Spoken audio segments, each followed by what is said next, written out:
प्यार से कहना धन्यकार जी।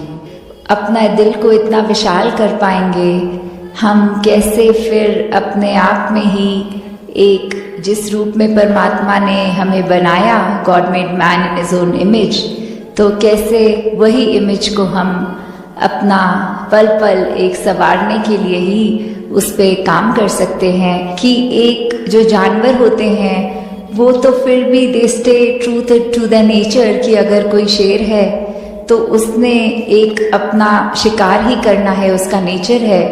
अगर कोई चिड़िया है उसने उड़ना है, उसका स्वभाव है। तो उस नाते तो ये इंसान का स्वभाव एक मानवता थी, मानवता ही उसकी असली पहचान, उसका असली धर्म। तो फिर क्यों ये एक पशु बनता जा रहा है? अगर देखा जाए तो एक पशु की कीमत होती है, अगर एक शरीर मृतक हो जाए एक इंसान का और जानवर का, तो भी देखा जाता है कि कैसे एक हाथी के चाहे दांत की बात करें, वो आइवरी महंगी, एक चाहे किसी और शेर की या कोई भी एक स्किन की बात की जाए, उनकी हमसे ज़्यादा एक वैल्यू रखने वाली एक इंसान के मरने के बाद उसकी स्किन की, उसकी त्वचा की क्या वैल्यू रह जाती है, उसके दांतों की क्या वैल्यू रह जाती है। तो उस तरह तो ये जानवर एक मूल्य रूप में शरीर अगर खत्म है तो फिर भी उनकी तो कदर है, एक वैल्यू है, पर इंसान की नहीं है। इस परमात्मा से अपने मन का नाता जोड़कर फिर वो गुण बन भी जाएंगे और प्रदर्शित भी होगा जीवन में। इस परमात्मा से ये मन का नाता जोड़ना बहुत ही जरूरी है। और कैसे फिर वो मन का नाता सिर्फ कुछ समय का नहीं, हर समय का एक अस्थिर जो जीवन है, एक डगमग स्थितियां हैं, उसमें भी कैसे स्थिर रहना है। तो बात वही, जिसने भी इस परमात्मा को सही मायने में अपने जीवन में, अपने हर एक पल में डाला है, उन्होंने अपना जीवन बहुत ही सहज भी कर लिया है, स्थिर भी कर लिया है। अब कोई भी परिस्थिति मन को डराती नहीं है। एक परिस्थिति कोई खुशी देती है तो कोई दुख, तो ये याद रहता है कि दोनों ही परिस्थितियों में परमात्मा उसी तरह पूर्णता से पूरा पक्का विराजित है। और फिर मन दुख नहीं झेलता, एक ये मान लेता है कि कुछ देर के लिए अच्छी घड़ियां भी आई हैं, दुख की भी आएंगी। एक भागना नहीं है परिस्थितियों से, हर एक परिस्थिति में प्रभु परमात्मा का प्रसाद ही वो परिस्थिति है, उसको उस तरह ही जीना है कि खुद भक्तों ने तो जहाँ अपनी आत्मा का कल्याण कर लिया, इस परमात्मा के साथ ये पहचान करके, और ये जो जीवन में फिर ये एक आनंद की अवस्था, भक्तिमय जीवन की, और वही चाहत कि हर एक तक फिर ये रोशनी पहुँचे। तो वही भाव आज भी जो बार बार संदेश सुन रहे थे, जीवन को व्यर्थ ना गवाओ, इस जीवन में जो करने आए हैं वो उद्देश्य, उसको एक पूरा कर लें, इस परमात्मा को जान के अपनी असल पहचान कर लें। तो बात वही जो एक सार है कि ये जीवन में हमें बहुत ही एक अपनी रिस्पॉन्सिबिलिटीज भी हैं, एक कर्तव्यों का जहाँ पालन करना है वहाँ एक वो करते हुए एक आध्यात्मिक पहलू, इस परमात्मा को हर समय के लिए पकड़ के रखना है, इसको एहसास में रखना है, मन में रखना है। तो एक जीवन में जहाँ कितने ही एक रूप हैं, ये रंग हैं, ये माया की जो बात आती है, ये उलझा देने वाली कि सब कुछ सरल है भी तो भी वो कॉम्प्लिकेशंस के कैसे ये कभी कभी चाहे वो दिमाग का अपना ही उपज हो या फिर एक कोई सामाजिक रूप में कुछ चीजें जो जिस तरह नहीं होनी चाहिए उसको वो वैसा रूप दे दिया जाता है। इंसान की फितरत की उस इंसान से तो बात नहीं करेंगे, उसके पीठ पीछे उसके बारे में औरों से करेंगे, तो इस तरीके के जीवन से एक अपने जीवन का सुधार नहीं हो पाएगा। जैसे एक शायर ने भी बहुत खूबसूरती से लिखा कि गलत फहमियों से भी ख़त्म हो जाते हैं रिश्ते, गलती हमेशा कसूर की नहीं होती।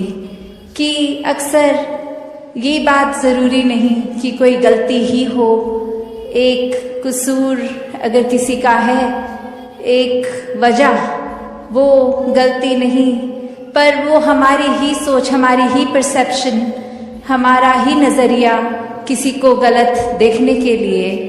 और फिर एक वही भाव कि अगर हमने किसी को दोषी करार दे ही दिया है, हमने डिसीजन बना लिया है, तो फिर चाहे फैक्ट कुछ भी हो, हमारी नज़र में तो वो इंसान दोष के लायक ही है। हमने खुद ही उस इंसान को अपनी नज़र से गिरा लिया, चाहे उसने कुछ ऐसा किया हो ना किया हो। उस टाइम हम अपने दिमाग को, इस चेतनता को, ये रैशनल को भी नहीं एक सामने रखते, बस हमने सोच लिया तो हकीकत ही बन गई वो हमारी। तो अक्सर संसार में इंसान अब तो हर एक से ही उस तरह प्यार हो जाए। हाँ जी, अन के घट घट अंदर सबना दा सत्कार करन। तो फिर ये भाव प्यार के बाद आता है सत्कार का। जब हर एक ने खुदा को देखा तो उसमें सत्कार कैसे करेंगे एक दूसरे का? जब हम जजमेंटल नहीं होंगे किसी के बारे में, उनको देखकर कि वो इस तरह के व्यक्ति हैं या इस तरह उनका एक आचरण है, तो वो अपना हमें अनुमान नहीं लगाना, अपने अनुमान के अनुसार अपने दिमाग में नहीं बिठाना कि ये ठीक इंसान है या ये गलत इंसान है।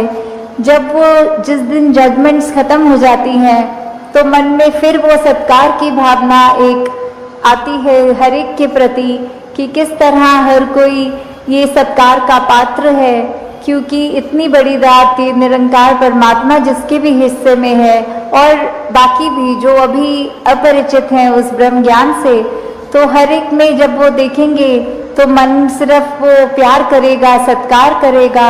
और फिर हम हर एक को वो बेनिफिट ऑफ डाउट की जो बात आती है कि अगर किसी ने कुछ हमें गलत भी कर दिया, कोई किसी का कर्म हमें दुख पहुंचाता है, तो अपने उस व्यक्ति से गुस्सा ना करके सिर्फ एक ही भाव मन में अपने आप आएगा कि उस व्यक्ति की शायद कोई मजबूरी रही होगी, आज उसका हो सकता है दिन अच्छा ना रहा हो, कोई किसी ने कुछ उसको बुरा बोल दिया हो तो इसलिए उसका मन कड़वा हुआ है, इसलिए उसके बोल कड़वे निकले हैं।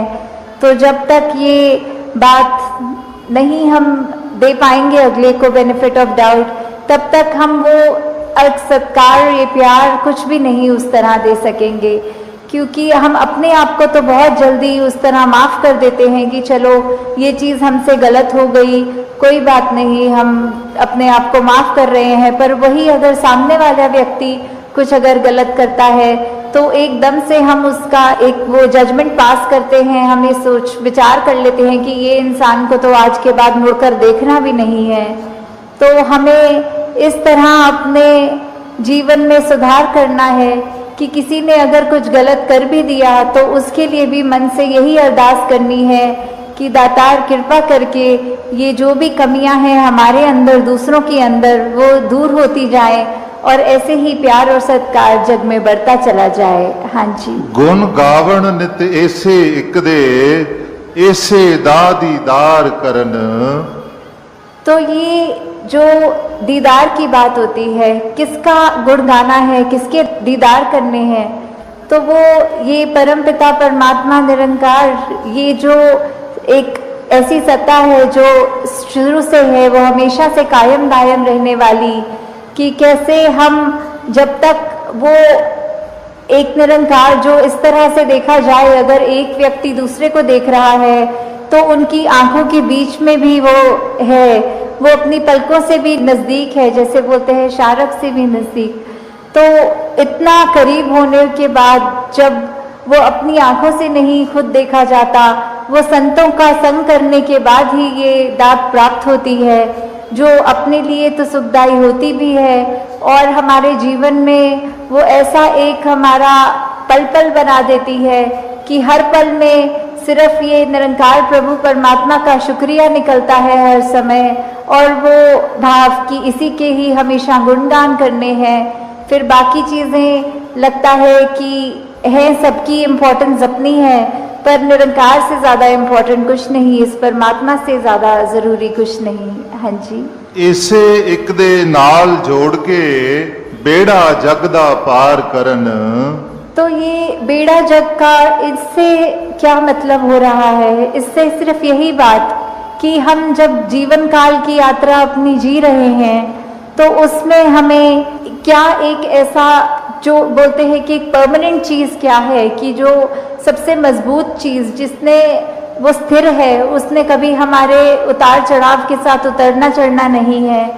जैसे एक तूफान आता है तो हमें बोला जाता है कि कोई ऐसी चीज़ को पकड़ लो जैसे पेड़ या कुछ जो अपना ज़मीन के अंदर इतनी मजबूती से जिसकी नींव गड़ी हो, ताकि वो हवा फिर हमें उड़ा नहीं सकती। हमने एक ऐसी स्थिर चीज़ को पकड़ लिया है जिसके कारण हम भी वो हवाएं हमको उड़ा के नहीं ले जा सकती। तो ऐसे ही जीवन में हम अपने जीवन को तब तक अपना अच्छे से जीवन जी सकेंगे जब तक हम ये निरंकार के साथ अपने मन से ना जुड़े, तब तक वो एक जीवन भी हमारे उतार चढ़ावों के साथ फिर उथल पुथल मचाता है मन में। तो निरंकार का ही आसरा लेना है, निरंकार में ही अपनी श्रद्धा रखकर ये वो बात करनी है कि हमें ये अब जो स्थिर चीज़ मिल गई है, जो कभी एक सब किसी भी सिचुएशन में अपनी जगह से नहीं हिलती, तो हम फिर वो एक मजबूती का और सहारा लेते चलते जाते हैं और हमारा मन भी और सहारा पक्का करके एक विश्वास और बढ़ाकर फिर हमारे जीवन में ऐसे भी कोई कर्म नहीं हो पाते जो अपने लिए भी नुकसानदायक हों और औरों के लिए भी नुकसानदायक हों। हाँ जी, श्वास श्वास इस एक ਨੂੰ ਸਿਮਰਨ ਦੂਜਾ ਕਦੇ ਧਿਆਵਣ ਨਾ।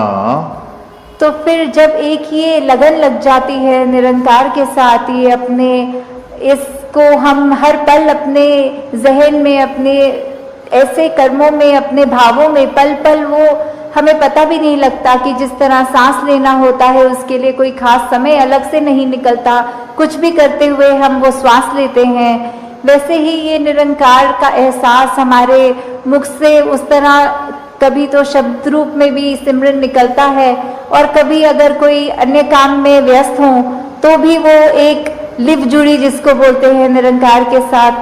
तो जब वो हो वहाँ पे हम रहे पूरे समय, तो दिन में कुछ भी करते चले जाएं पर लगातार एक चीज़ एक कांस्टेंट रहती है, वो है कि ये निरंकार का एहसास। तो जब तक हम वो सिमरन रूप में अपना नाता निरंकार से और गहरा करते जाएं, जितना अधिक से अधिक हो सके मन में भी करें और बोल से भी सिमरन करें, ताकि वही बात कि ये निरंकार ही है जो सही मायने में सब कुछ है और बिना उसके कुछ भी नहीं, और वो खुद भी सब कुछ होते हुए ना उस तरह दिखता है पर फिर भी इतने गुण बिल्कुल निर्गुण होते हुए भी। तो हमें भी ये सब ज़्यादा से ज़्यादा ऐसे कोशिश करनी है कि अंदर उस पात्र में क्या है, वो पानी है या जो भी है, क्या टिकेगा। एक थोड़ा सा भी सुराख हो जाए तो वो पानी तो पात्र में टिकेगा नहीं, बह जाएगा। तो उसी तरह ये तन मन धन के साधन ये निराकार ने तो दिए हैं हमें, पर अब हमें इन साधनों को क्या करना है, सदुपयोग तो करना ही है। पर एक वो जो बात कि कैसे उसका सही इस्तेमाल करते हुए उसकी यूटिलिटी उस तरह से निकाली जाए, तो जहाँ ये शरीर भी दिया है जिसमें एक इतनी कैपेसिटी, एक कैपेबिलिटी है, उसको पूरी तरह तो जीना है, एक संत मति के अनुसार पर जीना है।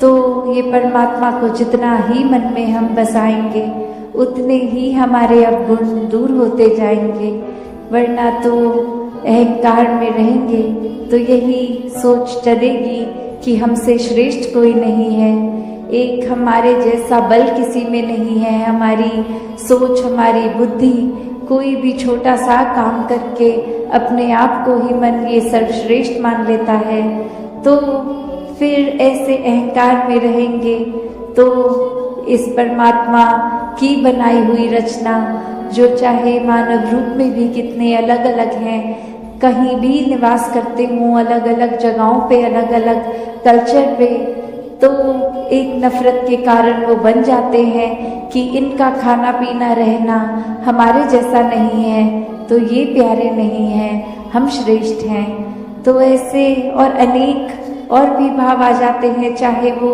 जाति पाति का आधार बना लेता है कोई, या और कोई भी कारण बना लेता है नफरत करने का। पर बात तो वही कि जब परमात्मा से प्यार हो जाता है तो इसके बनाए सब बंदों में यही परमात्मा दिखता है।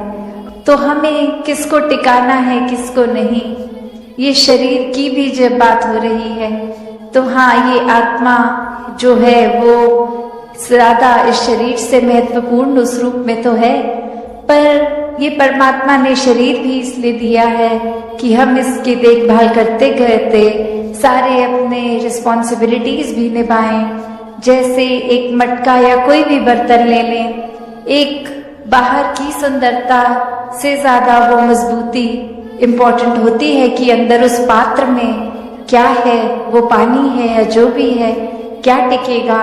एक थोड़ा सा भी सुराख हो जाए तो वो पानी तो पात्र में टिकेगा नहीं, बह जाएगा। तो उसी तरह ये तन मन धन के साधन ये निराकार ने तो दिए हैं हमें, पर अब हमें इन साधनों को क्या करना है, सदुपयोग तो करना ही है। पर एक वो जो बात कि कैसे उसका सही इस्तेमाल करते हुए उसकी यूटिलिटी उस तरह से निकाली जाए, तो जहाँ ये शरीर भी दिया है जिसमें एक इतनी कैपेसिटी, एक कैपेबिलिटी है, उसको पूरी तरह तो जीना है, एक संत मति के अनुसार पर जीना है।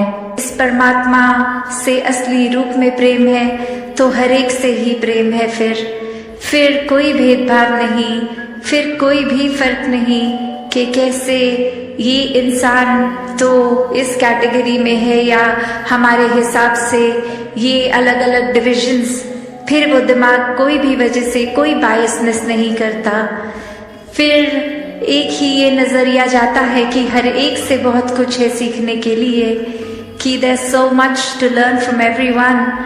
तो बात वही कि अपने अंदर झांकने की, इंट्रोस्पेक्शन की बात है कि हर कुछ इस संसार में बहुत अच्छा चल रहा है, पर हमारा नजरिया क्या है?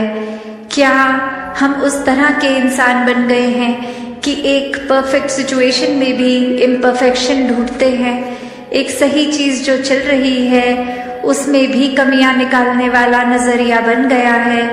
या फिर हमारा नजरिया वही बात जैसे बोलते हैं every cloud has a silver lining, कि चाहे कितना भी अंधेरा हो, सिचुएशन कितनी भी एक डल है, एक अंधकारमयी है, पर उसमें भी वो आशा की रोशनी की किरण दिखती है। तो बात वही कि ये नजरिया हमारा कैसा है, और फिर हर बार जब भी ऐसे पल आते हैं तो नजरिया क्या होता है? क्या हम हर बार एक पॉजिटिव्स देखने की बजाय नेगेटिव्स इसलिए देखते हैं और उसको एक एक्सक्यूज बोल देते हैं कि दिस इज माय नेचर, ये मेरा स्वभाव है, मैं पॉजिटिव नहीं देख पाता, मैं सिर्फ नेगेटिव देखता हूँ। तो बात वही कि स्वभाव, ये नेचर, ये रोजमर्रा की आदतें कोई ऐसी नहीं है जो कभी बदली नहीं जा सकती। These are ever changing. इनको हम थोड़ा सा मेहनत करके, एक काम करके ये हैबिट्स को, एक थॉट प्रोसेस को, एक पॉइंट ऑफ व्यू को बदल सकते हैं, बल्कि अंदर से ही एक हमारा नेचर बन जाएगा, एक व्यवहार में आ जाएगा, एक हमारा एक कोर ही प्यार जब होगा तो वही पहुंचेगा। और इसी तरह हर जगह जहाँ God is love, love is God, ये प्रेम को परमात्मा के समान का दर्जा जो दिया है, तो ये प्रेम का असली एक भाव क्या है? कि हम अक्सर ये भी सोचते हैं कि चलो हम घर परिवार अपने दोस्तों से या जिनको जानते हैं उनके लिए तो ये प्रेम अंदर से निकलता है, हर एक के साथ हम अच्छा पेश आ सकते हैं, तो जिनको नहीं जानते, जो अजनबी हैं, जिनसे जीवन में कभी मिलेंगे भी नहीं, उनको प्यार करना कैसे संभव है। तो बात वही कि जो ये एक है, ये परमात्मा है, जो ये कड़ी जो सबको जोड़ती है, जब इससे प्रेम हो जाएगा तो सभी से प्रेम हो जाएगा। और फिर चाहे किसी के भी स्वभाव कभी हमें पसंद नहीं आते या कोई हमें लगता है कि ये इंसान तो बिल्कुल मधुर वाणी नहीं बोलता, गाली गलौज या एक ऐसे कठोर शब्द बहुत से बात करके दिलों को भी दुखाता है, फिर ऐसे इंसान से कैसे प्यार हो।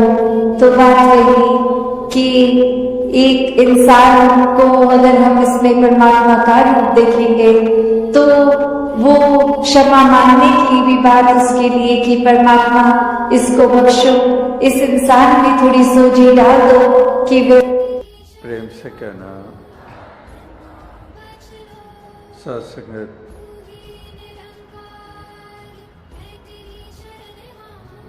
कुछ वर्ष सबको अपना करके देखते हैं, जिनके लिए कोई दीवारें नहीं हैं, जो न दीवारें खड़ी करते हैं, ना एक दूसरे से दूरियां बनाते हैं, ना एक दूसरे को नीची दृष्टि से देखते हैं, राम और रहीम में भेद नहीं करते हैं, जाति पाति के मुद्दों के ऊपर या जाति पाति के आधार पर दूसरे के ऊपर जुल्म और सितम नहीं करते हैं, ना मज़ो मिल्लत की दीवार, ना जाति पाति की दीवार, ना रंग नस्ल की दीवार, ना रीजनलिज्म, ना प्रांतीयवाद की दीवार, ना मुल्कों की हदें और सरहदें, केवल और केवल मानव जाति के रूप में देखते हैं, जो उद्घोष वसुधैव कुटुंबकम वाले कब से इंसान तक पहुँचाए गए,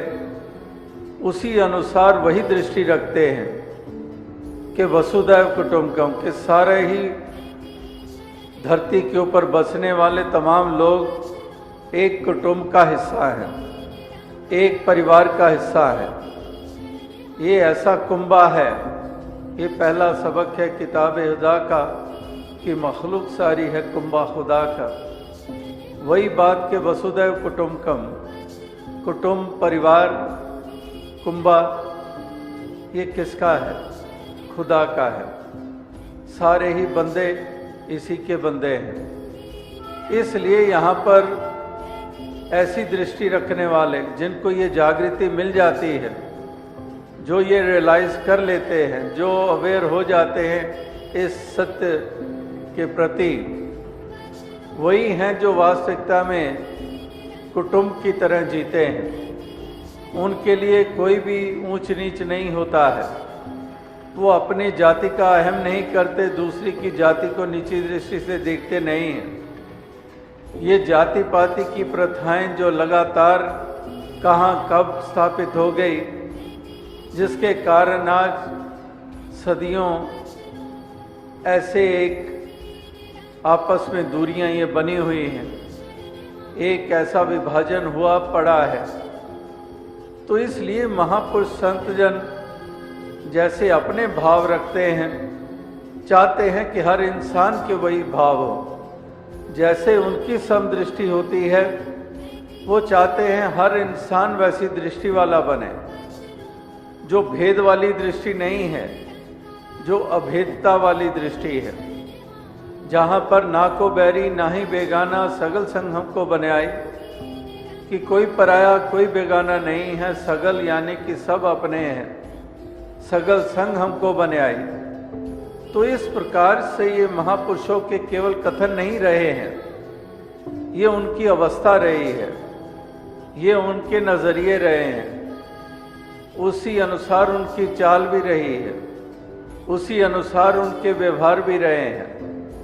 उनका दुत्कारने वाला रवैया नहीं रहा है, उनका अपनाने वाला रवैया रहा है।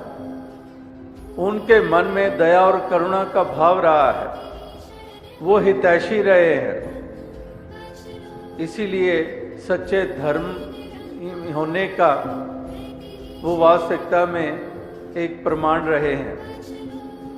इसीलिए वो वचन जो लगातार पढ़ते सुनते आ रहे हैं कि दया धर्म का मूल है, पाप मूल अभिमान, तुलसी दया न छोड़िए जब लग घट में प्राण, के वाक्य ही वो दया और करुणा वाले रहे हैं। इसीलिए वो सच्चे धर्म की परिभाषा पे खरे उतरे हैं कि दया धर्म का मूल है, कि धर्म का मूल दया है। तो दया वालों ने ही धर्म को मजबूत किया, दया वालों करुणा वालों ने ही धर्म की पहचान, सच्ची पहचान बनाई। तो इस प्रकार से महापुरुषों ने धर्म की सच्ची परिभाषा वचनों और कर्म के द्वारा संसार के सामने रखी। लेकिन इंसान हर कोई जैसे कहा कि समझ नहीं पाया, और इसीलिए धर्म को भी पता नहीं क्या क्या रूप दे दिए गए, और वही धर्म आज लड़ाई झगड़े के कारण बन चुके हैं। जैसे बुल्ले शाह जी और अनेकों सूफी संतों ने कहा है कि मजहबां वाले लड़ लड़ मरदे, असल बात नू मूल ना फड़ दे। एक मजहबों वाले ये मजहब मिल्लत की दीवारों में बंधे हुए तो कहते हैं कि मजहबां वाले लड़ लड़ मरदे, असल बात नू मूल ना फड़ दे। जो असल बात है, जो असलियत है, जो हकीकत है, जो सच्चाई है, वो उनकी पकड़ में नहीं आता है। असल बात नू मूल ना फड़ दे, वो असल जो है वो उनकी पकड़ में नहीं आता है। तो इसीलिए उनका जीवन अंधकार में ही बन जाता है। वो लड़ाइयाँ और झगड़ों में विश्वास करते हैं, वो हिंसा में विश्वास करते हैं, वाणी के द्वारा भी हिंसा करेंगे, व्यवहार भी हिंसक पूर्वक होगा, और कलह कलेश मचाने वाले होंगे, तशद्दुद और जुल्म और सितम के रास्ते पे चलने वाले वो वही रहे हैं जिन्होंने ये मर्म नहीं जानी, जिन्होंने सच्ची धर्म की परिभाषा नहीं जानी, जिन्होंने सत्य परमात्मा की पहचान नहीं की, जिन्होंने इनके बंदों की कदर नहीं की। तो वही हैं जो अंधकार के प्रतीक वो युगों युगों से रहे हैं, और आज कलयुग के दौर में भी वही प्रतीक हैं। हालांकि कलयुग को अपने आप में ही सारे अंधकार वाला युग मानते आ रहे हैं। चारों युगों में इस युग को सबसे नीचे दर्जे वाला माना जाता है, और जुबान पर हमारी यही आ रहा है कि घोर कलयुग है। घोर कलयुग इसीलिए है क्योंकि यही बंदा जो खुदा का बंदा होने के बावजूद, जो आत्मा हर बंदे में परमात्मा की अंश के रूप में है, ज्योत है, लेकिन अज्ञानता ने इसकी चाल को कैसी बना दिया है कि एक घोर कलयुग का ये हिस्सा माना जा रहा है, जहाँ पर भाई भाई का वैरी है, जहाँ पर घृणा वैर ईर्ष्या की अग्नि में जलते और जलाते हैं, जहाँ पर ये संबंध कितने कमज़ोर होते चले जा रहे हैं, कहाँ पर दो पैसों के लिए भाई भाई का वैरी बन जाता है। बेटा बाप की जान लेने को तैयार है कि जायदाद ये बाकियों में ना बांट दे मेरा पिता, ये सारा मेरे हिस्से में आए तो उसकी जान ले लो। तो इस प्रकार से ये किस कदर इंसान की ये चाल बनी हुई है, किस कदर ये इस जीवन के सफर को तय कर रहा है। तो ये महापुरुष संत जन इसीलिए कदम कदम पर सुचेत करते हैं, कदम कदम पर एहसास कराते हैं कि इंसान तेरी बहकी हुई चाल, तेरी भटकी हुई चाल, ये तेरे लिए और औरों के लिए नुकसान का कारण है। तू अपनी चाल संभाल ले, तू अपना रुख, अपना मुख उस और कर ले जिस तरफ रुख करने से तेरा भी उद्धार होगा और तेरे द्वारा दूसरों को भी सुख मिलेगा। तो इसलिए महापुरुषों ने कदम कदम पर इसको चेतनता दी है, कदम कदम पर जागृति दी है, कदम कदम पर एहसास कराया है कि इंसान जरा ठहर और सुन और समझ कि वाकई ही तेरा जीवन किस तरह से, किस प्रकार से जिया जा रहा है, तू किस तरफ तू अपने कदमों को बढ़ा रहा है। तो जिसके कारण तेरा कल्याण होना है, जिसके कारण तेरी शोभा बननी है, जिसके कारण तेरा रुतबा बुलंद होना है, जिसके कारण आनंद का पात्र बनेगा, जिसके कारण तेरी आत्मा आवागमन के बंधन से निजात पाएगी, तो क्यों ना तू उस रास्ते पे चल निकले। इसीलिए महापुरुष उसी रास्ते पे चलने के लिए प्रेरणा देते हैं। गफलत की नींद में सोए हुए को जगाते हैं कि इस गफलत की नींद से जग जाओ।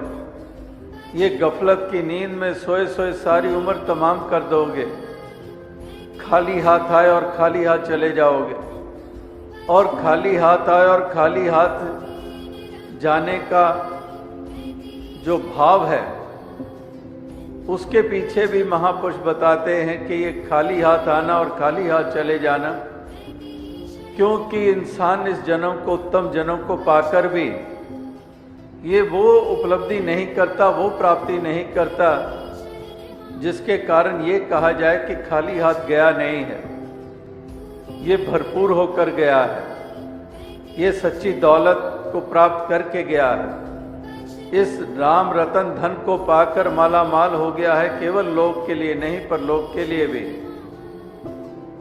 इसने अपने तमाम बंधनों को उससे निजात पा ली है।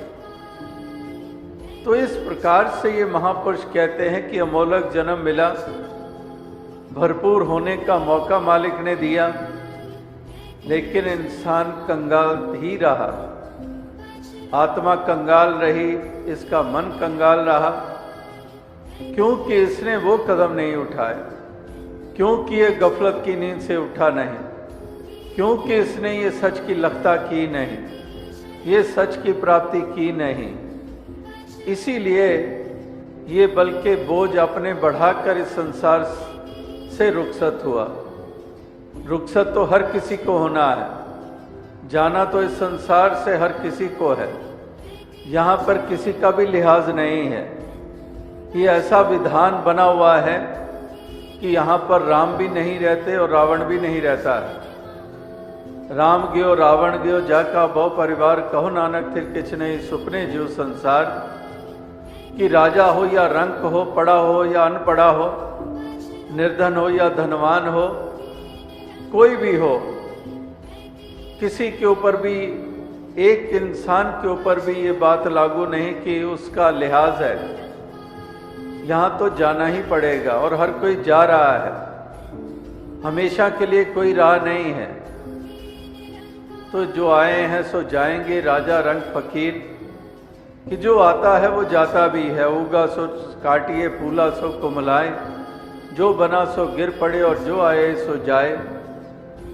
कि ये तो ऐसा ही विधान है, लेकिन महापुरुष आज भी अपने वचनों में यही ये एहसास करा रहे थे कि वास्तविकता में हमने इस जीवन के मायने को मायने देने हैं। We have to give meaning to our lives, कि हमने अपने जीवन को सही मायनों में प्राण देने हैं। ये जिस्म के प्राण ही काफ़ी नहीं है कि हमारे प्राण हैं, हमारी श्वासें हैं, हमारी नब्ज़ है, हमारी धड़कनें हैं, इसलिए हम जिंदा हैं, इसलिए जीवन चल रहा है। महापुरुष कहते हैं कि ये असल जीवन नहीं है। इस जीवन को हमने सच्चे प्राण देने हैं, दिल को हमने सच्ची धड़कनें देनी है। वो धड़कनें जो प्यार के तहत धड़कती हैं, वो धड़कनें जो दया और करुणा के तहत धड़कती हैं, दिलों को वो धड़कनें देनी हैं। हमने जीवन को सच्चे प्राण देने हैं, वरना ये प्राण होते हुए भी हम प्राण रहित हैं, जिंदा होते हुए भी हम मृतक हैं, चलती फिरती लाशें हैं, जिंदादार गौर जिसको कहा जाता है। क्योंकि ऐसे जीवन को जीवन ही नहीं मानते हैं महापुरुष संत जन, वली गुरु पीर पैगंबर। वो जीवन की उनकी अपनी परिभाषा है। वो पैमाना और कसौटी कुछ और ही है। ये जीवन को वो जीवन नहीं मानते हैं कि तुम जिंदा हो, सांस ले रहे हो, धड़कनें चल रही हैं, तुम बालपन से किशोरावस्था और किशोरावस्था से जवानी की उम्र में और जवानी से बुजुर्गी तक पहुंच गए हो, इसलिए तुम जिंदा हो। महापुरुष कहते हैं कि ये जीवन नहीं है असल में। इस जीवन को भी हमने जीवन देना होता है, प्राण देने होते हैं, और वो जीवन तब कहलाता है जब वास्तविकता में इसी जीवन में हम वो उपलब्धि कर लेते हैं, जब इसी जीवन में हम मंजिल मकसूद को प्राप्त कर लेते हैं, जब इसी जीवन को हम वो दिशा दे देते हैं, जब हम वो चाल चलना शुरू कर देते हैं, तब सही मायनों में हमें ये जीवन हमारा जीवन कहलाता है। जब हम प्यार के साथ जीना शुरू कर देते हैं, जब हम एक दूसरे के दुख सुख में शामिल होने वाले बन जाते हैं, जब हम गिरे हुए को उठाने वाले बन जाते हैं, जब हम उजड़े हुए को बसाने वाले बन जाते हैं, जब हम रोते हुए को हंसाने वाले बन जाते हैं, तब वास्तविकता में ये मान लिया जाता है कि इसने जीवन का सलीका प्राप्त कर लिया है, इसने जीवन जीने का ढंग प्राप्त कर लिया है, इसने सही मायने में जीवन को मायने दे दिए हैं। तो इस तरह से ज़रूरत ये संसार भर में इसकी है, हर युग में इसकी ज़रूरत रही है और आज भी इसी की ज़रूरत है। क्योंकि जब हालातों को देख रहे हैं, जब संसार में इंसान की चाल को देख रहे हैं, और अधिक महसूस हो रही है इसकी ज़रूरत कि इंसान कितनी गिरावट की ओर जाता चला जा रहा है। महापुरुषों की चाहत कुछ और थी, वलियों गुरु पीर पैगंबरों की प्रेरणाएं कुछ और थी, लेकिन इंसान ने उन सब की तरफ पीठ कर लिया और ये विपरीत दिशा की तरफ चल निकला है। तो इसलिए महापुरुष संत जन चाहते हैं कि संसार भर का उद्धार हो, हर इंसान का कल्याण हो, हर इंसान प्रभु की उत्तम रचना होने की पहचान बनाए। जो महापुरुषों ने कहा कि तमाम योनियों में से ये श्रेष्ठ योनि वाला ये इंसानी योनि है, तो वाकई वो अपनी पहचान बनाए इस रूप में कि वाकई उत्तम जन्म में आया है, जिस जन्म को पाना हीरे जैसा अमोलक जन्म माना गया है। लेकिन यही इंसान की जब नादानी हो जाती है तो यही हीरे वाला जन्म कौड़ी वाला जीवन बन जाता है। इसीलिए कहते हैं कि हीरे जैसा जन्म है, कौड़ी बदले जाए, कि ये कौड़ियों के भाव चला जाता है। हीरे जैसा जन्म तो था लेकिन कौड़ियों के भाव चला गया। तो इसीलिए महापुरुष संतों का कथन ये युगों युगों से यही रहा है कि इंसान तो अपना उद्धार कर ले, तो अपना कल्याण कर ले, तो मालिक खालिक से अपना नाता जोड़ ले, ये सच की प्राप्ति कर ले, ये सत्य का बोध हासिल कर ले, और सत्य का बोध हासिल करके तो अपना मुख उजला कर ले। ये सत्य का बोध हासिल करके जन्मों जन्मों की भटकन से निजात प्राप्त कर ले, आत्मा को मोक्ष और मुक्ति प्रदान कर ले। तो यही महापुरुष संत जनों की प्रेरणाएं रही हैं और आज भी महापुरुष उसी तरफ ही प्रेरित कर रहे हैं कि इंसानों जरा गौर करो, जरा सोचो विचारो कि ये जीवन केवल खाने पीने सोने के लिए नहीं है, ये केवल विलासों के लिए नहीं है, ये केवल भोग के लिए नहीं है, ये केवल तृष्णाओं की पूर्ति के लिए नहीं है, ये केवल तेरे मेरे के लिए नहीं है। इस जीवन का बहुत महत्व है। ये मानव जन्म दुर्लभ है, होत न बारंबार, जो बन फल पाके बोई गिरे बौर न लागे डाल। कि ये जन्म ऐसा है कि फल टहनी से डाल से टूट कर गिर जाता है तो लाख कोशिश करो वो टहनी से वापस नहीं लग पाता। इसी तरह से ये जन्म तुम्हारा बहुत दुर्लभ है, बहुत अमोलक जन्म है। इसकी कदर कर लो, अपनी श्वासों की कदर कर लो, इन घड़ियों की कदर कर लो, बेकदरे ना बनो। अगर बेकदरे बनोगे तो तुम्हारी भी कदर जाती रहेगी। तुम्हारी भी कदर इसीलिए होगी जब तुम श्वासों की, इस जीवन की इन उत्तम पहलुओं की कदर करोगे तो तुम कदर वाले बनोगे। वरना तुम्हारी कदर इसीलिए नहीं रहती क्योंकि ना तुम सत्य की कदर करते हो, ना मानवता की कदर करते हो, ना प्रेम भाईचारे की कदर करते हो, ना मिलवर्तन की कदर करते हो। इन सब की कदर ना करने के कारण तुम्हारी भी कदर जाती रही। तुम इंसानी पहचान भी गंवाते चले गए और तुम्हें शैतान और हैवान का नाम दिया जाता रहा। तो इसलिए तुम बेकदरे ना बनो, तुम कदरदान बनो। तुम कदर करो इस सत्य परमात्मा की, कदर करो इस मार्ग की, कदर करो भाईचारे और प्रेम की, करुणा की। तो अगर तुम इन तमाम पहलुओं की कदर करने वाले बन जाओगे तो तब ही वास्तविकता में तुम इंसान होने की सच्ची पहचान बनोगे, धर्मी होने की सच्ची पहचान बनोगे। तुम्हारा रुतबा बुलंद हो जाएगा, लोक और परलोक में तुम्हारी शोभा बनेगी। तो यहाँ पर क्या कमी है संदेश में? यहाँ पर क्या है ऐसा जो नहीं कहा गया है? युगों युगों से ये सब स्पष्ट रूप में सबके सामने रहा है, लेकिन ये भी ऐसी विडंबना है कि सोचने समझने की ताकत इंसान को ही दी है। तमाम पशु जानवरों, पंछियों की योनियों में से सबसे ज़्यादा सोचने और समझने की ताकत जिसको दी गई है और सबसे ज़्यादा नादानी यही कर रहा है। सबसे ज़्यादा भटकी हुई चाल इसी की है। जिसको सबसे ज़्यादा समझने और सोचने की ताकत मालिक ने बख्शी है। हालांकि जानवर और पशुओं में भी कई पहलुओं से उनमें भी समझने की ताकत है। इसीलिए आपने देखा है कि मछलियां भी हैं, उसको उनको से भी वो काम कराते हैं कि किस तरह से उनके शोज होते हैं कि पानी में एक साथ बाहर निकलती हैं। अगर उनमें वो समझ ना होती तो ऐसा क्या कर पाते। इसी तरह से पंछियों से भी वो क्या क्या बुलवा लेते हैं, कितने और जानवरों से वो क्या क्या करवा लेते हैं कि इंसान की भी बुद्धि कई दफ़ा चकित हो जाती है। तो जहाँ पर उनके वो ऐसा कुछ कर पाते हैं, लेकिन फिर भी उनमें जो समझने और सोचने की ताकत है वो नामातर है, इंसान के तुल्य जितनी इंसान को दी गई है। लेकिन यही एक पीड़ाजनक बात कि इसको समझने की ताकत दी गई, लेकिन ना समझी यही बरता रहा है, यही ना समझ रहा है।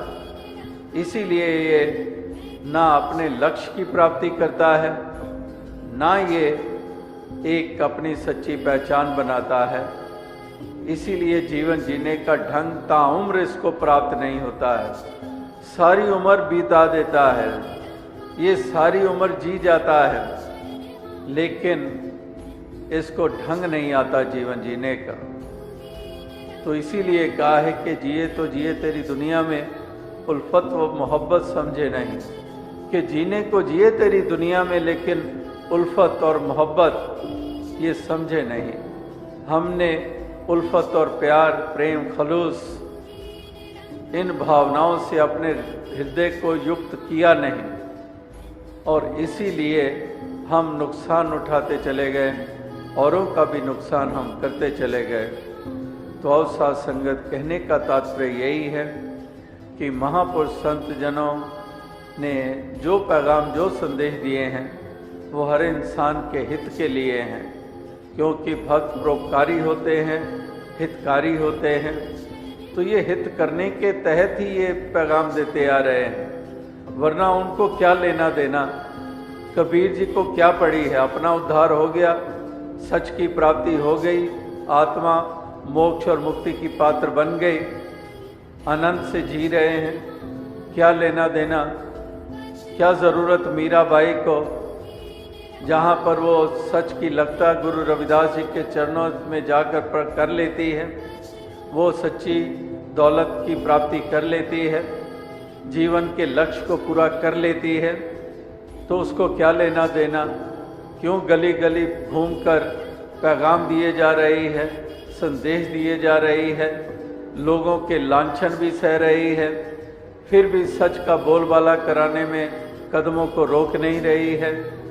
यानी कि भक्त क्योंकि संत परोपकारी भी होते हैं, ये नहीं कि अपने मकसद पूरा हो गया, लक्ष्य पूरा हो गया तो बस इतना ही काफ़ी है, नहीं, परोपकारी भी होते हैं। इसीलिए इनकी तुलना की जाती है कि तरवर सरवर संत जन चौथा वर्षे में परोपकार के कारणे चारों धारे दे।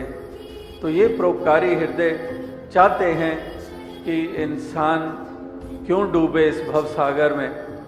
ये हर किसी का बेड़ा पार करने के लिए, ये भव सागर से पार उतारने के लिए ये परोपकार करते हैं कि इंसानों का बचाव हो, हर आत्मा का बचाव हो, ये मंजिल मकसूद प्राप्त करे, ये नाता जुड़े, सच का बोध प्राप्त हो, सच की लगता हो, और इस तरह से दिव्य गुणों से युक्त होकर इस कदर सभी जीवन जिए कि वातावरण सुखद, चैन वाला, अमनो अमान वाला ये बनता चला जाए, ताकि सभी राहत के साथ इस जीवन के सफ़र को तय करें। तो ये एक जज्बा परोपकार का है जो इस तरह से भक्तों को इस तरफ चलाते चला जाता है, और ये कदम भक्त अपने रोकते नहीं हैं, और ये उत्साह बना रहता है, ये लगन बनी रहती है, और उसी लगन के तहत ही आप यहाँ पर उपस्थित हैं। और जैसे दास ने कहा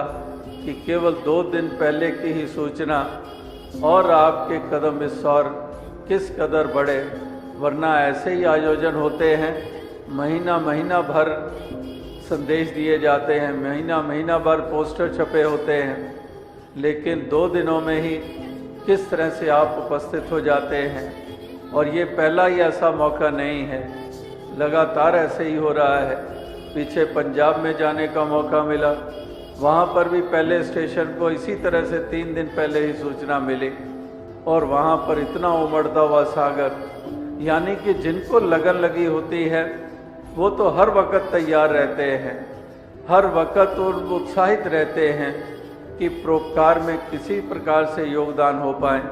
जैसे कल भी आपने देखा हिंदुस्तान में कितने रेलवे स्टेशंस पर जो पिछले 5 महीनों से अक्टूबर से लेकर लगातार जो मिशन के द्वारा ये स्वच्छता अभियान में योगदान दिए जा रहे हैं कि हर महीने में एक टाइम के ऊपर 20,000 हिंदुस्तान भर में ये वॉलंटियर्स ये इस कदर रेलवे स्टेशन प्लेटफॉर्म्स की सफाई कर रहे होते हैं जैसे अपने घरों में कर रहे होते हैं। इस तरह से यानी कि वही परोपकार जिसके अब्दास जिक्र कर रहा था कि परोपकार केवल ये सच की प्राप्ति हर किसी को हो जाए, ब्रह्म ज्ञान प्राप्त हो जाए, उस तरफ जहाँ परोपकार कर रहे हैं वहाँ पर मानव की सेवा करने के लिए, देश की सेवा करने के लिए भी ये ऐसे परोपकार ये लगातार करते आ रहे हैं। और इसीलिए ये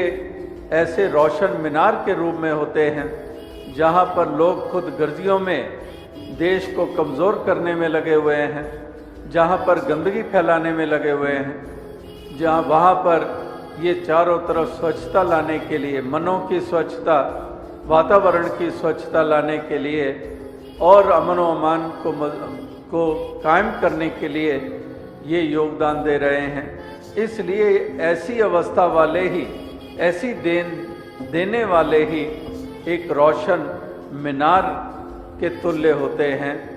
तो ऐसे रोशन मीनार सभी बनते चले जाएं, यही शुभकामना, यही प्रार्थना, यही अरदास है।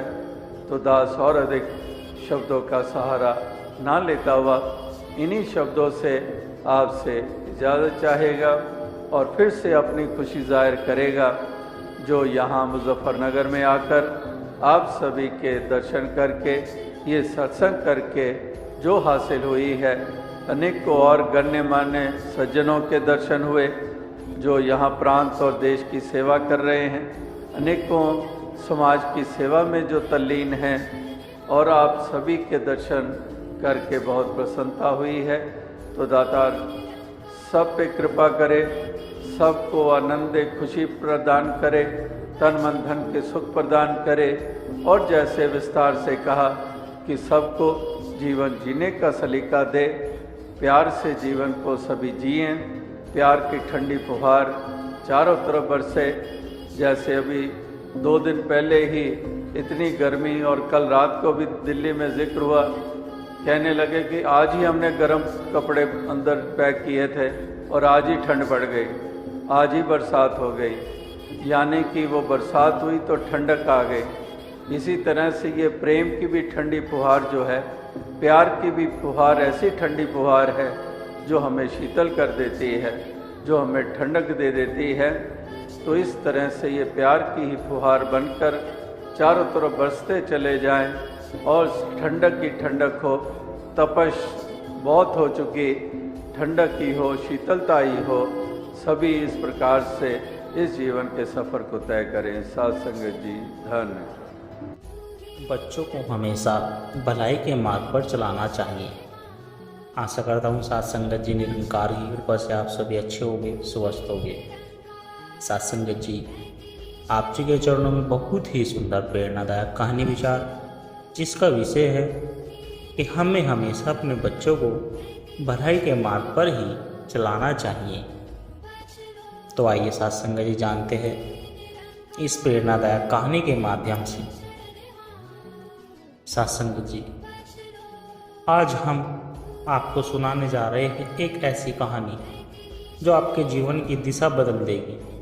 यह कहानी ऐसी है, एक छोटे से गांव के एक बच्चे की, जो कठिन परिस्थितियों में भी कभी भलाई का मार्ग नहीं छोड़ता। वह जानता था कि सच्चाई और अच्छाई की राह कठिन जरूर होती है, लेकिन अंत में वही सफलता और सम्मान दिलाती है। तो आइए साध संगत जी, हम इस अद्भुत कहानी के माध्यम से जानेंगे क्यों हर बच्चे को हमेशा भलाई के मार्ग पर ही चलना चाहिए। एक छोटा सा गांव था जिसका नाम सुखपुर था। उसी गांव में एक 12 वर्ष का बालक छोटू रहता था। छोटू बहुत गरीब था, लेकिन ईमानदारी और भलाई का दूसरा नाम ही वह बन चुका था।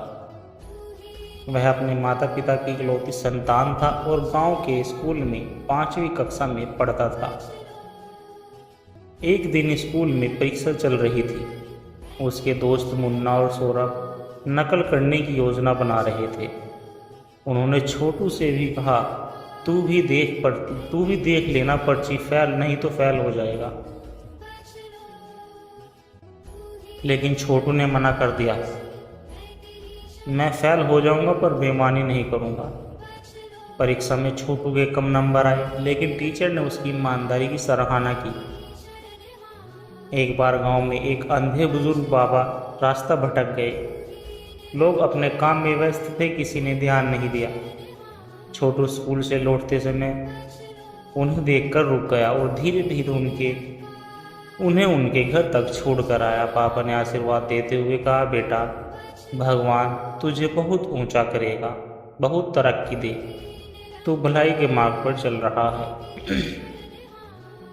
एक दिन स्कूल में हेडमास्टर के कमरे से कुछ पैसे गायब हो गए। छोटू पर संदेह गया, क्योंकि उसी समय वह ऑफिस के पास से निकला था। सब उसे चोर कहने लगे। छोटू रोता रहा और बोला, मैंने कुछ नहीं किया। गांव वालों ने भी यकीन नहीं किया, लेकिन उसी रात चौकीदार ने सच बताया कि उसने पैसे उठाए थे और वह डर के मारे छिप रहा था। अब सबको छोटू की सच्चाई समझ में आ गई। अगले दिन गांव में सभा बुलाई गई। सरपंच ने माफ़ी मांगते हुए छोटू को गांव के ईमानदार बालक के रूप में सम्मानित किया। सभी बच्चों से कहा गया कि छोटू जैसा बनो, जो सच्चाई, भलाई और इंसानियत की मिसाल है। समय बीतता गया। छोटू पढ़ाई में लगन से जुटा रहा, अच्छे अंकों से पास होता गया। उसी गांव से निकलकर वह बड़ा अफसर बना। लेकिन आज भी गांव आता तो सबसे पहले मंदिर जाकर गरीबों को खाना खिलाता। वह कहता, जो भलाई का रास्ता चुनता है वो कभी हारता नहीं। साथ संगत जी, कहानी के अंत में छोटू बच्चों से कहता है, बच्चों याद रखो, भलाई का रास्ता कठिन होता है लेकिन वही सच्चा रास्ता है। जब तुम झूठ से, लालच से और गलत कामों से बचते हो तो भगवान भी तुम्हारी मदद करता है। सच का रास्ता चुनो क्योंकि अंत में जीत अच्छाई की ही होती है। तो बच्चों, सासंगत जी कैसी लगी आपको यह कहानी? छोटू जैसे बच्चे हमें सिखाते हैं कि कोई भी परिस्थिति हो, कभी भी बुराई का साथ नहीं देना चाहिए। भलाई का मार्ग चाहे अकेला हो लेकिन सबसे बड़ा, सबसे सुंदर और शक्तिशाली रास्ता है। सासंगत जी, जीवन में हमें कई बार ऐसे मोड़ मिलते हैं जहाँ अच्छाई बुराई दोनों रास्ते हमारे सामने होते हैं। उस समय हम कौन सा रास्ता चुनते हैं वह हमारे भविष्य की दिशा पर तय करता है। आज की कहानी एक ऐसे बालक की है जिसने अपने जीवन में हमेशा भलाई का दीपक जलाए रखा, चाहे अंधेरा कितना भी गहरा क्यों न हो। सासंगत जी, यह कहानी एक गांव के एक बालक की जो हर कठिनाई में अच्छाई का साथ नहीं छोड़ता। चलिए शुरू करते हैं इस कहानी को, दीपक की सच्चाई। सासंगत जी, तेजू एक 11 साल का बालक था जो हिमालय की तलहटी में बसे शांत और सुंदर गांव प्रकाशपुर में रहता था। तेजू का मन बहुत शांत था। वह सच्चा, मेहनती और सबकी मदद करने वाला बच्चा था। उसके माता पिता किसान थे और उसने जीवन में ईमानदारी और भलाई के गुण अपने दादा जी से सीखे थे। दूसरे दिन स्कूल में एक नई टीचर आई जिसका नाम मिस विजयशाली था। उन्होंने एक प्रतियोगिता रखी जिसमें जो बच्चा सबसे अच्छा सामाजिक कार्य करेगा उसे जिला स्तर पर सम्मानित किया जाएगा। बहुत से बच्चों ने पेड़ लगाए, कुछ ने सफाई की, पर तेजू ने एक औरत की बीमार माँ की सेवा शुरू की। यह काम किसी को दिखाई नहीं दे रहा था पर तेजू को फर्क नहीं पड़ता था। गांव में कुछ बड़े लड़के थे जिनका नाम बबलू, मनु और जीतू था। वे तेजू से जलते थे। उन्होंने झूठी अफवाह फैला दी कि तेजू दिखावे के लिए सेवा कर रहा है। उन्होंने टीचर के बैग से एक चीज चुराई और तेजू के बस्ते में छुपा दी। जब बैग चेक हुआ तो चीज तेजू के पास निकली। सब हैरान थे। तेजू रो पड़ा, बोला, मैंने कुछ नहीं किया। तेजू घर आया और अपने दादाजी को सब बताया।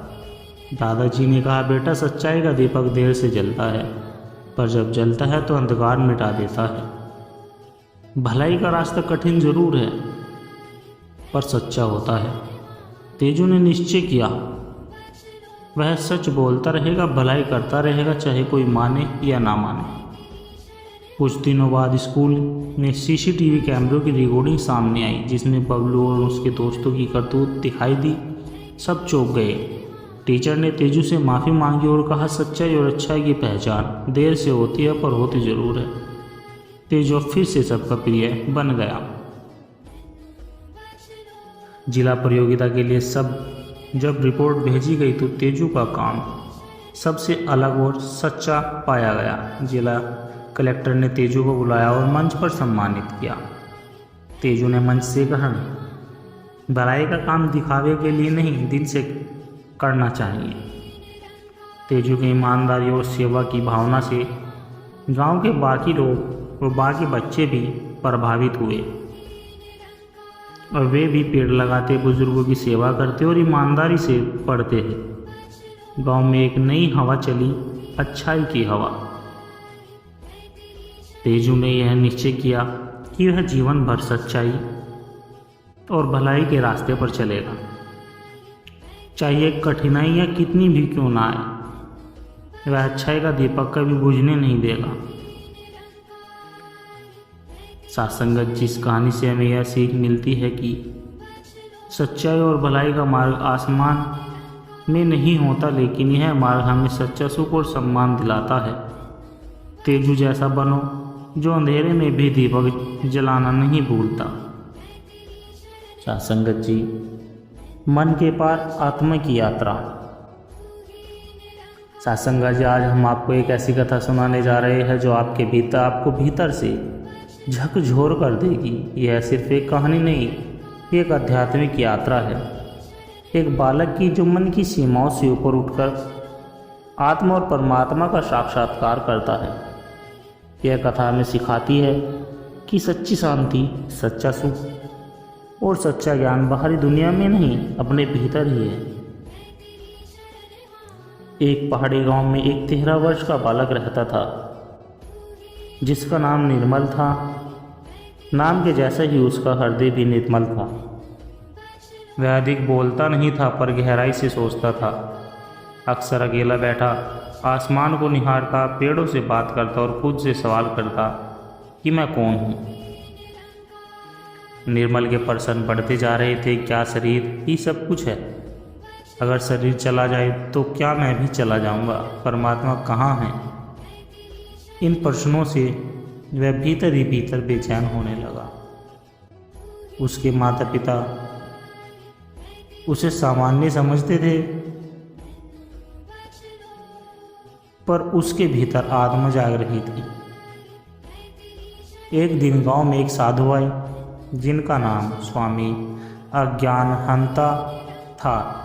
लोग उन्हें सन की बात मानते थे, पर निर्मल उन्हें देखकर ठहर गया।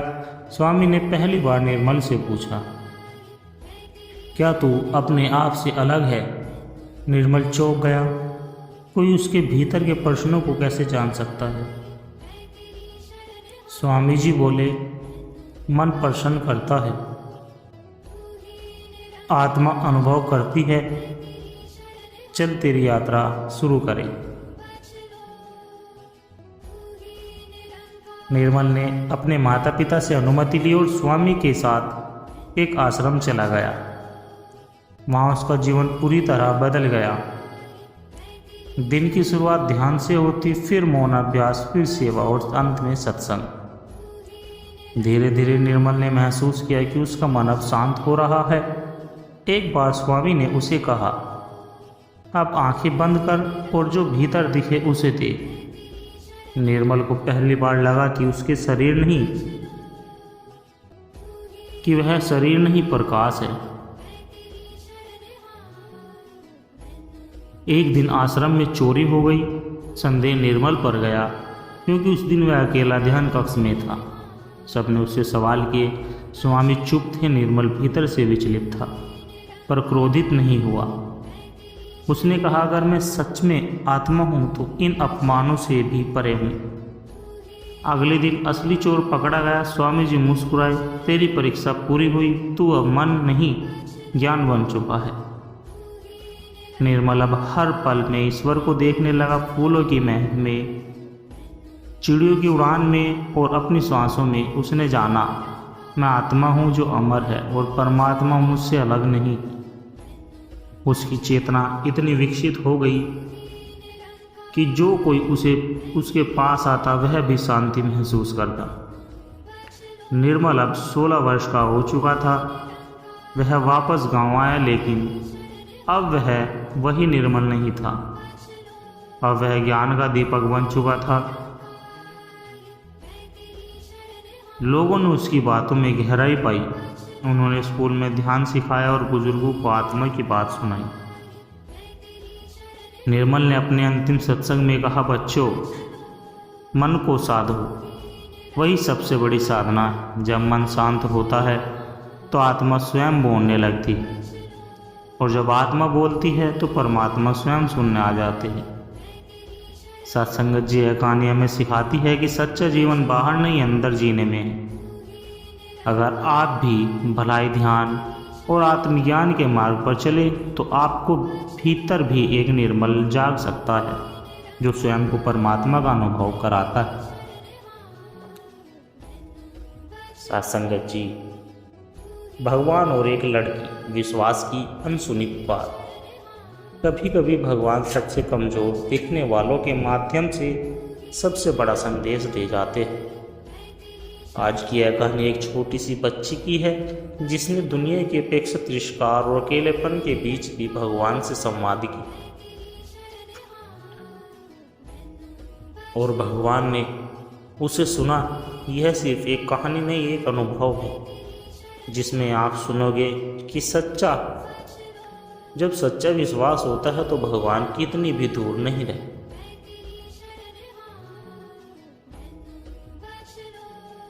छोटे से गांव निर्मलपुर में एक 9 साल की लड़की रहती थी जिसका नाम कावेरी था। उसका कोई नहीं था, माँ बाप एक हादसे में चल बसे थे। गांव के लोग उसे बोझ समझते थे। बस एक बूढ़ी माँ जिसका नाम गौरी दादी था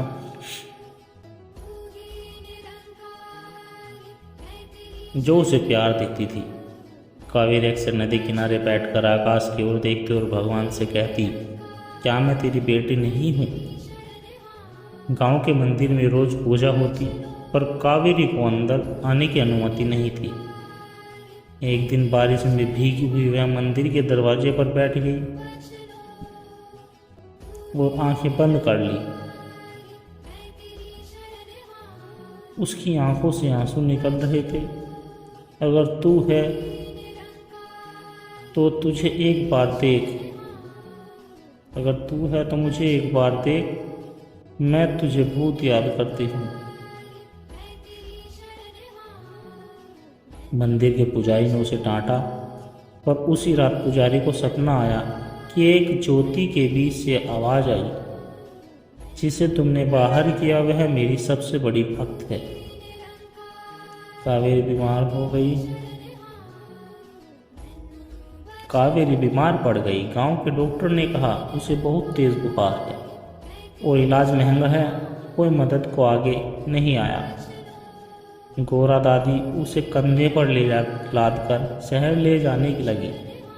रास्ते में कावेरी बेहोश हो गई। गौरा दादी रो रही थी, हे भगवान, क्या ये बच्ची तुमसे मिलने के लिए इतनी पीड़ा में जाएगी?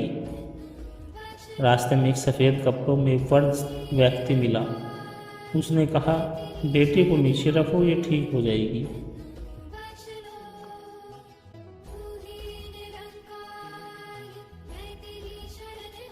उसने सिर्फ कावेरी के माथे पर हाथ रखा और बोला, अब इसे नींद आएगी, चिंता मत करना। जब गौरा दादी ने आंखें खोली वह व्यक्ति गायब था और कावेरी धीरे धीरे मुस्कुराते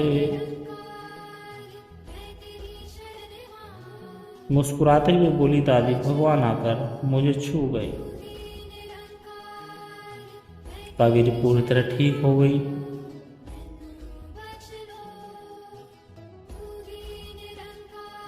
लेकिन अब वह हर किसी को भगवान के प्रेम की बात बताने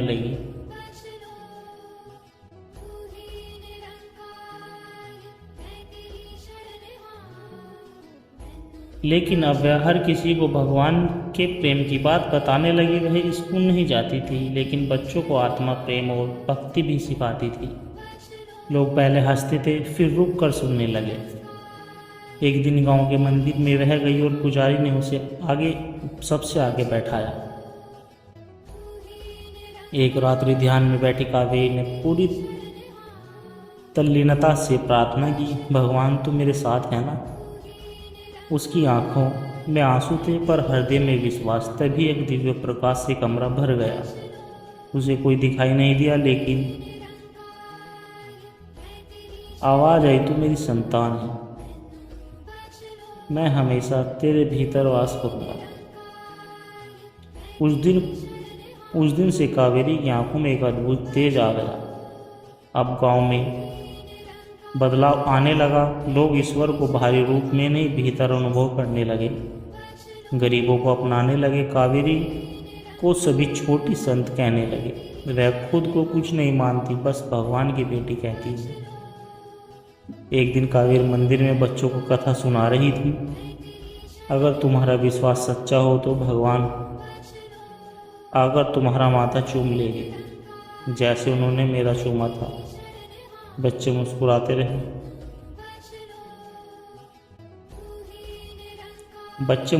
रहे। और उसके शब्द मन में गूंजते रहे। सत्संग जी कहानी हमें सिखाती है, भक्ति उम्र की मोहताज नहीं होती। प्रेम मंदिर की दीवारों से नहीं बनता और भगवान उन्हें सबसे पहले सुनते हैं जो उन्हें दिल से पुकारते। सत्संगत जी, दास के द्वारा कहे गए प्रेरणादायक कहानी विचार यदि आप जी को अच्छे लगे हो तो वीडियो को लाइक करें, शेयर करें और कमेंट्स बॉक्स में धन्य निरंकार जी जरूर लिख दे और दास के चैनल सोना इंस्पायर विचार को भी सब्सक्राइब जरूर कर दे और दास को आशीर्वाद दे कि आप जी के चरणों में हर रोज ऐसी प्रेरणादायक कहानी विचार लेकर आता रहो। सत्संगत जी प्यार से कहना धन्य निरंकार जी।